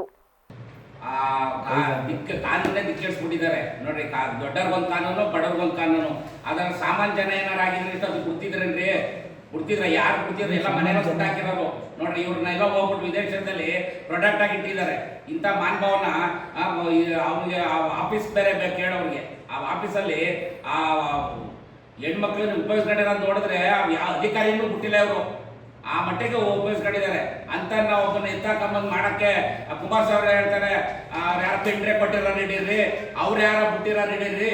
ಏನ್ರಿ ಕುಮಾರಸ್ವಾಮಿ ಚೀಫ್ ಮಿನಿಸ್ಟರ್ ಆಗಿದ್ರಿ, 2 ಸಲ ಚೀಫ್ ಮಿನಿಸ್ಟರ್ ಆಗಿದ್ರಿ, ನಿಮ್ಮೇನು ಅರ್ಥ ಆಗಲ್ವಾ? ಯಾರಾದ್ರೇನ್ರಿ ಮತ್ತೊಂದನ್ನ ನೀವು ನಿಮ್ಮ ಅಣ್ಣನ ಮಗ ಮಾಡಿದ್ದೆ ತಪ್ಪು. ಮುಂದಿನ ದಿನಗಳಲ್ಲಿ ಈ ಕಾನೂನೇ ಅಳಿಸೋಗ್ಬಿಡುತ್ತೆ. ಸಾಮಾನ್ಯ ಜನರು ಮಾತಾಡಕ್ಕಾಗ್ತಾರೆ, ನನ್ಗೇನು ಅವ್ರಂತ ಮಾಡ್ತವ್ರೆ, ಅವ್ರು ಬಿಟ್ಟವ್ರೆ ನನ್ಗೇನು ಅಂತಾರೆ. ಅದರಿಂದ ಎಲ್ಲ ಹೆಣ್ಮಕ್ಳು ಒಂದೇ ಕಾನೂನು, ಎಲ್ರಿಗೂ ಯಾರಿಗಿರದಿರಲಿ. ಯಾವ ದೊಡ್ಡ ಸುದ್ದಿಗೋಷ್ಠಿಯಲ್ಲಿ ರೈತ ಸಂಘದ ಅಧ್ಯಕ್ಷ ಮಾಳಿನಹಳ್ಳಿ ಹರೀಶ್, ದಲಿತ ಮುಖಂಡ ನಾಗೇಶ್ ಇನ್ನು ಮುಂತಾದವರು ಹಾಜರಿದ್ದರು. ಮಲೆನಾಡು ಭಾಗದಲ್ಲಿ ಪ್ರತಿನಿತ್ಯ ವಿದ್ಯುತ್ ತೊಂದರೆಯಿಂದ ಸಾರ್ವಜನಿಕರಿಗೆ ತೊಂದರೆಯಾಗುತ್ತಿದ್ದು, ವಿದ್ಯುತ್ ಉಪಕೇಂದ್ರವನ್ನು ತೆರೆಯಬೇಕೆಂದು ಏಕಾಂಗಿ ಹೋರಾಟಗಾರ ತೀರ್ಥಪ್ಪ ಬೇಲೂರು ಕೆಇಬಿ ಮುಂಭಾಗ ಪ್ರತಿಭಟನೆ ನಡೆಸಿದರು. ಈ ಸಂದರ್ಭ ಮಾತನಾಡಿದ ಅವರು, ಬೇಲೂರು ತಾಲೂಕಿನ ಅರೇಹಳ್ಳಿ ಹೋಬಳಿಯ ಬಿಕ್ಕೋಡು ಭಾಗದಲ್ಲಿ ರಾತ್ರಿ ವೇಳೆ ವಿದ್ಯುತ್ ಇಲ್ಲದೆ ಬೆಳೆಗಾರರಿಗೆ ಹಾಗೂ ಅಲ್ಲಿಯ ಗ್ರಾಮಸ್ಥರಿಗೆ ತೀವ್ರ ತೊಂದರೆಯಾಗುತ್ತಿದ್ದು, ಕೂಡಲೇ ವಿದ್ಯುತ್ ಸಬ್ ಸ್ಟೇಷನ್ ಅನ್ನು ತೆರೆಯುವಂತೆ ಈಗಾಗಲೇ ಹಲವಾರು ಬಾರಿ ಸಂಬಂಧಪಟ್ಟ ಅಧಿಕಾರಿಗಳಿಗೆ ಹಾಗೂ ಜನಪ್ರತಿನಿಧಿಗಳಿಗೆ ಮನವಿ ಮಾಡಲಾಗುತ್ತಿದೆ. ಅಲ್ಲದೆ ಮಲೆನಾಡು ಭಾಗವಾದ ಇಲ್ಲಿ ಪ್ರತಿನಿತ್ಯ ಆನೆಗಳ ಹಾವಳಿಯಿಂದಾಗಿ ಜನರಿಗೆ ರಾತ್ರಿ ಸಮಯದಲ್ಲಿ ಹೊರಗೆ ಬರದಂತಹ ಸಂದಿಗ್ಧ ಸ್ಥಿತಿ ನಿರ್ಮಾಣವಾಗಿದೆ. ಕೂಡಲೇ ಇದರ ಬಗ್ಗೆ ಜನಪ್ರತಿನಿಧಿಗಳು ಗಮನ ಹರಿಸಬೇಕೆಂದು ಮನವಿ ಮಾಡಿದರು. ಈ ಬಗಲ ಬಿಟ್ಟು ಇದಾಗೋಯ್ತು. ಯಾಕೆಂದರೆ ಪ್ರಜ್ವಲ್ ರೇವಣ್ಣ ಬರೀ ಹೇಳ್ಕೊಂಡ ನಾನು ಆ ಕೋಟಿ ತಂದೆ, ಈ ಕೋಟಿ ತಂದೆ, ಯಾವ ಕೋಟಿಗೂ ಇಲ್ಲ, ಯಾವ ಪೈಸೆಗೂ ಇಲ್ಲ. ಅದು ಬಸ್ ಇವತ್ತಿನ ಸಲ ಬಿಕ್ಕೋಡು ಹೋಬಳಿಲಿ ಇವತ್ತು ಯಾರು ಹೇಳೋರು ಕೇಳೋರು ರಾಜಕಾರಣಿಗಳೇ ಇಲ್ಲ, ಯಾವ ಸಚಿವರು ಇಲ್ಲ, ಯಾವ ಮಂತ್ರಿಗಳು. ಆದರೂ ಕೂಡ ಬಹುಶಃ ಇವತ್ತಿನ ದಿವಸ ನಮಗೆ ಬಿಕ್ಕೋಡು ಹೋಬಳಿಗೆ ಮೊದಲು ಸಬ್ಸ್ಟೇಷನ್ ಆಗಲೇಬೇಕು. ಒಂದೇ ಕುಟುಂಬ ರಾಜಕಾರಣ ಮಾಡ್ಕೊಂಡು ದೇವೇಗೌಡರು ಪ್ರಧಾನಮಂತ್ರಿ ಆದರು, ದೇವೇಗೌಡರು ಮುಖ್ಯಮಂತ್ರಿ ಆದರು, ರೇವಣ್ಣ ಲೋಕೋಪಯೋಗಿ ಸಚಿವರಾದರು. ಅದು ಕೂಡ ಬಹುಶಃ ಕುಮಾರಸ್ವಾಮಿ ಮುಖ್ಯಮಂತ್ರಿ ಆದರು, ಪ್ರಜ್ವಲ್ ರೇವಣ್ಣ ಲೋಕೋಪಯೋಗಿ ಸಚಿವರಾದರು, ವಿಧಾನ ಪರಿಷತ್ ಸದಸ್ಯರು, ಒಂದೇ ಕುಟುಂಬದವರು. ಅದು ಕೂಡ ಇವತ್ತಿನ ಯಾಕೆ ಸ್ವಾಮಿ ಸಬ್ಸ್ಟೇಷನ್ ಮಾಡಲ್ಲ ಹೇಳಿ? ಯಾಕೆ ಮಾಡಲ್ಲ ಸ್ವಾಮಿ? ಚುನಾವಣಾ ಅವಧಿಯಲ್ಲಿ ಬರ್ತಾರೆ, ಚುನಾವಣಾ ಅವಧಿ ಹೇಳ್ತಾರೆ, ಆಶ್ವಾಸನೆ ಕೊಡ್ತಾರೆ, ನಿಮಗೆ ಬೇಕಾದಂಗೆ ನೀರಿನ ವ್ಯವಸ್ಥೆ ಮಾಡಿಕೊಡ್ತೀನಿ. ಇವತ್ತು ಹಣ ಅವಳಿ ತಡೆಯೋಕ್ಕಾಗ್ತಾಯಿಲ್ಲ ಸ್ವಾಮಿ. 125 ಹಳ್ಳಿ ಕರೆಂಟ್ ಬೇಕು. ನಮ್ಮ ಪರಿಸ್ಥಿತಿ ಯಾರು ಕೇಳ್ತಾರೆ? ನಾನು ಇವತ್ತು ಇಂಧನ ಸಚಿವರು ಹಾಕಿದಾಗ ಹೋಗಿ ಡಿ ಕೆ ಶಿವಕುಮಾರ್ ಅಂತ ಅವತ್ತು ಶಾಂತಿ ಮಾಡಿಸ್ತಾನೆ. ನಾನು ಇವತ್ತು ಉಪಮುಖ್ಯಮಂತ್ರಿಗಳಾಗಿದ್ದಾರೆ, ಸಿದ್ದರಾಮಯ್ಯ ಮುಖ್ಯಮಂತ್ರಿ ಆಗಿದ್ದಾರೆ. ಇವತ್ತು ಅವರ ಗಮನ ಹರಿಸಿ ನಮ್ಮ ಮಾಚಿನ ಉಸ್ತುವಾರಿ ಸಚಿವರು ಅಂತಕ್ಕಂಥ ಇವರು ರಾಜಣ್ಣವರು ಕೂಡ ಗಮನ ಹರಿಸಬೇಕು. ನಮ್ಮ ಬಿಕ್ಕೋಡು ಹೋಬಳಿ ಮೊದಲು ಸಬ್ಸ್ಟೇಷನ್ ಆಗಲೇಬೇಕು. 4 ಬಾರಿ ವಿಧಾನ ಪರಿಷತ್ ಸದಸ್ಯರಾಗಿ ಸೇವೆ ಸಲ್ಲಿಸಿ 5ನೇ ಬಾರಿಗೆ ದಕ್ಷಿಣ ಪದವೀಧರ ಕ್ಷೇತ್ರದಿಂದ ಚುನಾವಣೆಗೆ ಕಾಂಗ್ರೆಸ್ ಪಕ್ಷದಿಂದ ಸ್ಪರ್ಧೆ ಮಾಡಿರುವ ಅನುಭವಿ ಮರಿತಿಬ್ಬೇಗೌಡ ಅವರನ್ನ ಶಿಕ್ಷಕರು ಮೊದಲನೇ ಪ್ರಶಸ್ತಿಯ ಮತಗಳಿಂದ ಗೆಲ್ಲಿಸುವಂತೆ ಜಿಲ್ಲಾ ಕಾಂಗ್ರೆಸ್ ಅಧ್ಯಕ್ಷ ಸಿಡಿ ಗಂಗಾಧರ್ ಮನವಿ ಮಾಡಿದರು. ಕೇರ್ಪೇಟೆ ಪಟ್ಟಣದಲ್ಲಿಂದು ತಾಲೂಕು ಕಾಂಗ್ರೆಸ್ ಸಮಿತಿಯ ಕಚೇರಿಯಲ್ಲಿ ನಡೆದ ಪತ್ರಿಕಾಗೋಷ್ಠಿಯಲ್ಲಿ ಮಾತನಾಡಿದ ಅವರು, 2000ರಿಂದ 2024ರವರೆಗೆ ಸತತ 4 ಬಾರಿ ದಕ್ಷಿಣ ಶಿಕ್ಷಕರ ಕ್ಷೇತ್ರವನ್ನು ಪ್ರತಿನಿಧಿಸಿ ಶಿಕ್ಷಕರ ಸಮಸ್ಯೆಗಳನ್ನು ಪರಿಹರಿಸಲು ಹೋರಾಟದ ಮೂಲಕ ದನಿಯಾಗಿರುವ ಮರಿತಿಬ್ಬೇಗೌಡ ಅವರನ್ನು 5ನೇ ಅವಧಿಗೆ ಆಯ್ಕೆ ಮಾಡುವುದರ ಮೂಲಕ ತಮ್ಮಗಳ ಸೇವೆಯನ್ನ ಮಾಡಲು ಅವಕಾಶ ಮಾಡಿಕೊಡುವಂತೆ ಮನವಿ ಮಾಡಿದರು. ನಿಟ್ಟಿನಲ್ಲಿ ಆ ಸಂಸದರು ಒಂದು ಆಲೋಚನೆಗಳು ಇವೆಲ್ಲವೂ ಕೂಡ ಶಿಕ್ಷಕರ ಕ್ಷೇತ್ರದ ಚುನಾವಣೆಯಲ್ಲಿ ಪರಿಣಾಮ ಬೀರುತ್ತದೆ. ಈ ರೀತಿಯ ಸಾಮರಸ್ಯವನ್ನು ಹಾಳು ಮಾಡಿರ್ತಕ್ಕಂಥ ಪಕ್ಷಕ್ಕೆ ಯಾರೂ ಕೂಡ ಪ್ರಬುದ್ಧ ಮತದಾರರಾದ ಶಿಕ್ಷಕರು ಮತದಾನ ಮಾಡುವುದಿಲ್ಲ. ನಮ್ಮ ಅಭ್ಯರ್ಥಿಗೆ ಒಗ್ಗಟ್ಟಿನ ಒಮ್ಮತದ ಬೆಂಬಲವನ್ನು ವ್ಯಕ್ತಪಡಿಸಿ ನಮ್ಮ ಮರ್ತಿ ಬೆಂಬಲವನ್ನು ಗೆಲ್ಲಿಸ್ತಕ್ಕಂಥ ಎಲ್ಲ ಅವಕಾಶಗಳಿದ್ದಾವೆ ಅಂತಕ್ಕಂಥದ್ದನ್ನು ತಮ್ಮ ಹೇಳ್ತಾ KR-ಪೇಟೆಯಲ್ಲಿ ಸುಮಾರು 400ಕ್ಕೂ ಹೆಚ್ಚು ಮತದಾರರು ಇದ್ದಾರೆ. ದಯಮಾಡಿ KR-ಪೇಟೆ ತಾಲೂಕಿನ ಎಲ್ಲ ಶಿಕ್ಷಕ ಬಂಧುಗಳು ಮತದಾರ ಬಂಧುಗಳು ಮರ್ತಿ ಬೆಂಬಲವನ್ನು ಪಕ್ಷಾತೀತವಾಗಿ ಹೆಚ್ಚಿನ ಸಂಖ್ಯೆಯಲ್ಲಿ ಬೆಂಬಲಿಸಬೇಕು ಅಂತ ನಮ್ಮೆಲ್ಲ ನಾಯಕರುಗಳ ಪರವಾಗಿ ನಾನು ಈ ಸಂದರ್ಭದಲ್ಲಿ ಟಿಎಪಿಸಿಎಂಎಸ್ ಅಧ್ಯಕ್ಷ ದೇವರಾಜು ಶಿವಣ್ಣ, ಜಿಲ್ಲಾ ಪಂಚಾಯಿತಿ ಮಾಜಿ ಸದಸ್ಯ ಹಾಗೂ ಬ್ಲಾಕ್ ಕಾಂಗ್ರೆಸ್ ಅಧ್ಯಕ್ಷ ಐಪನಹಳ್ಳಿ ನಾಗೇಂದ್ರ ಕುಮಾರ್, ಎಂಡಿ ಕೃಷ್ಣಮೂರ್ತಿ, ಕಾಂಗ್ರೆಸ್ ಎಸ್ಸಿ ಘಟಕದ ಅಧ್ಯಕ್ಷ ರಾಜಯ್ಯ, ಕಲ್ಪತರು ಜಯರಾಮ್, ಸಚಿವ ಚಲುವರಾಯಸ್ವಾಮಿ, ಆಪ್ತ ಸಹಾಯಕ ಚೇತನ ಮಹೇಶ್ ಸೇರಿದಂತೆ ಇತರರು ಪಾಲ್ಗೊಂಡಿದ್ದರು. ಕೊನೆಯಲ್ಲಿ ಮತ್ತೊಮ್ಮೆ ಹೆಡ್ಲೈನ್ಸ್. ಕೊನೆಗೂ ಪ್ರತ್ಯಕ್ಷನಾದ ನಾಪತ್ತೆಯಾಗಿದ್ದ ಅತ್ಯಾಚಾರ ಆರೋಪಿ, ವಿದೇಶದಿಂದಲೇ Prajwal Revanna video release. May 31ರಂದು ಎಸ್ಐಟಿ ಮುಂದೆ ಹಾಜರಾಗುತ್ತೇನೆಂದ ಸಂಸದ. ಮುಂದುವರೆದ ಮಾಜಿ ಸಚಿವ ಎಚ್.ಡಿ. ರೇವಣ್ಣ ಟೆಂಪಲ್ ರನ್, ಧರ್ಮಸ್ಥಳದ ಮಂಜುನಾಥ ಸ್ವಾಮಿಗೆ ವಿಶೇಷ ಪೂಜೆ. ಪ್ರಕರಣ ನ್ಯಾಯಾಲಯದಲ್ಲಿ ಇರುವುದರಿಂದ ಯಾವುದೇ ಪ್ರತಿಕ್ರಿಯೆ ನೀಡುವುದಿಲ್ಲ ಎನ್ನುತ್ತಾ ಎಸ್ಕೇಪ್. ಪ್ರಜ್ವಲ್ ಎಸಗಿರುವ ಕೃತ್ಯದಿಂದ ಎಷ್ಟೋ ಮಹಿಳೆಯರು ತೀವ್ರ ಸಂಕಷ್ಟಕ್ಕೆ ಸಿಲುಕಿದ್ದಾರೆ. ಅವರ ಪರ ದನಿಯಾಗಿ ಮೇ 30ರಂದು ಹೋರಾಟ ಸಂಘಟಿಸಲಾಗಿದೆ. ಪ್ರತಿಭಟನೆಗೆ ಸಾಹಿತಿ ಹಾಗೂ ಮಹಿಳಾ ಪರ ಹೋರಾಟಗಾರ್ತಿ ರೂಪಾ ಹಾಸನ್ ಕರೆ. ಕ್ಷಣ ಸುದ್ದಿಗಾಗಿ ನೋಡ್ತಾ ಇರಿ ವಿವಿಸಿ ಟಿವಿ, ಸದ್ಯದ ಕಡೆ ನಮ್ಮ ನಡೆ. ಪಾಂಡಿತ್ಯ euro school, Basaveshwara Nagar, Belur road, Hassan. ಕಳೆದ ಹಲವು ವರ್ಷಗಳಿಂದ ನಮ್ಮ ಶಾಲೆಗೆ SSLCಯಲ್ಲಿ 100% ಫಲಿತಾಂಶ ಬರುತ್ತಿದ್ದು, ನಮ್ಮಲ್ಲಿ ಉತ್ತಮ ಕ್ಲಾಸ್ ರೂಮ್, ನುರಿತ ಶಿಕ್ಷಕರ ವರ್ಗ, ಸುಸಜ್ಜಿತ ಶಾಲಾ ಕಟ್ಟಡ, ಆಟದ ಮೈದಾನ, ವಿಷಯಾಧಾರಿತ ಲ್ಯಾಬ್ ವ್ಯವಸ್ಥೆಗಳಿವೆ. ಪ್ರಸಕ್ತ ಸಾಲಿನ SSLC ICSE ಬೋರ್ಡ್ ಎಕ್ಸಾಮ್ನಲ್ಲಿ ನಮ್ಮ ಶಾಲೆಯ ವಿದ್ಯಾರ್ಥಿಗಳಾದ ಪ್ರಣತಿ G 98%, ಸ್ವಾತಿ AP 96.8%, ಸಾಯಿ ಮೇಧಾ M 95.8% ಅಂಕವನ್ನು ಪಡೆಯುವ ಮೂಲಕ ಶಾಲೆಯ ಕೀರ್ತಿಯನ್ನ ಹೆಚ್ಚಿಸಿದ್ದು, ಪರೀಕ್ಷೆ ತೆಗೆದುಕೊಂಡ 38 ವಿದ್ಯಾರ್ಥಿಗಳ ಪೈಕಿ 12 ವಿದ್ಯಾರ್ಥಿಗಳು 90%ಕ್ಕೂ ಅಧಿಕ ಅಂಕ ಪಡೆದಿದ್ದು, 23 ವಿದ್ಯಾರ್ಥಿಗಳು ಡಿಸ್ಟಿಂಕ್ಷನ್, 3 ವಿದ್ಯಾರ್ಥಿಗಳು ಪ್ರಥಮ ಶ್ರೇಣಿಯಲ್ಲಿ ತೇರ್ಗಡೆ ಹೊಂದಿದ್ದಾರೆ. ನಿಮ್ಮ ಮಕ್ಕಳ ಉತ್ತಮ ಭವಿಷ್ಯಕ್ಕೆ ಪಾಂಡಿತ್ಯ ಯೂರೋ ಸ್ಕೂಲ್ ಅತ್ಯುತ್ತಮ ಆಯ್ಕೆ. 2024-25ನೇ ಸಾಲಿಗೆ ದಾಖಲಾತಿ ಪ್ರಾರಂಭವಾಗಿದೆ. ಹೆಚ್ಚಿನ ಮಾಹಿತಿಗಾಗಿ ಸಂಪರ್ಕಿಸಿ 9742263102, 9742263108, 9742263110. ಪಾಂಡಿತ್ಯ euro school, Basaveshwara Nagar, Belur road, Hassan. Hi everybody, I am Mr. J.B. Murthy, Principal of Panditya Euro School. Very nice to meet you all through this media. You all must be knowing that ICSE Class 10th board results have been out 2 days before. Our school has given the best results at board level of Class 10th. Our school has produced 13 90% and above students, 23 students with 80% and above. Only 3 students they scored first classes. Yeah, my school students have outshined at board levels. 98% was the highest percentage. 96.8% was the second topper, and 95.8 was the third topper. Including practice sessions continuously we have taken up, and we brought teachers, the excellent teaching fraternity from outside, and winter classes were conducted. And beyond 5:30 p.m. till 6:30 we have given the special coaching, the extended coaching and the remedial coaching for weaker sessions. A lot of hard work service given by the teachers, which has resulted into getting an excellent results at board levels. We are proud to say our teachers are doing the extraordinary job. My students are tuning to that interest, coming out with a colorful percentages at board levels. They are outshining at board level results. ನನ್ನ ಹೆಸರು ಗಿರೀಶ್ ಅಂತ, ನಾನು SBIನಲ್ಲಿ ಕೆಲಸ ಮಾಡೋದು. ನನ್ನ ಮಗಳು ಪ್ರಣತಿ G ಈ ವರ್ಷ ICSE 10th 98% ತಗೊಂಡು ಪಾಂಡಿತ್ಯ ಯೂರೋ ಸ್ಕೂಲ್ ಟಾಪರ್ ಆಗಿದ್ದಾಳೆ. ಇದ್ರ ಬಗ್ಗೆ ನಮಗೆ ತುಂಬ ಹೆಮ್ಮೆ ಅನಿಸುತ್ತೆ. ಮತ್ತು ಸ್ಕೂಲ್ನವರು ಹಾಗೂ ನಾವು ಎಲ್ಲರೂ ಅವಳು ಒಳ್ಳೆ ಪರ್ಸೆಂಟೇಜ್ ತಗೊಳ್ತಾಳೆ ಅಂತ ಎಕ್ಸ್ಪೆಕ್ಟ್ ಮಾಡಿದ್ವಿ. ಆಲ್ಮೋಸ್ಟ್ ನಾವು ನಮ್ಮ ನಿರೀಕ್ಷೆಯಂತೆಯೇ ಅವಳು ಸ್ಕೋರ್ ಮಾಡಿದ್ದಾಳೆ. ನನ್ನ ಹೆಸರು ಶೈಲಶ್ರೀ ಅಂತ. ನಾನು ಪ್ರೌಢಶಾಲಾ ಶಿಕ್ಷಕಿಯಾಗಿ ಕೆಲಸ ಮಾಡ್ತಾಯಿದ್ದೀನಿ. ನಾನು ಪ್ರಣತಿ ಜಿ ಅವರ ತಾಯಿ. ಅವಳು ಈ ವರ್ಷ 2023-24 ಸಾಲಿನಲ್ಲಿ ಯೂರೋ ಸ್ಕೂಲಲ್ಲಿ ಟಾಪರ್ ಆಗಿದ್ದಾಳೆ.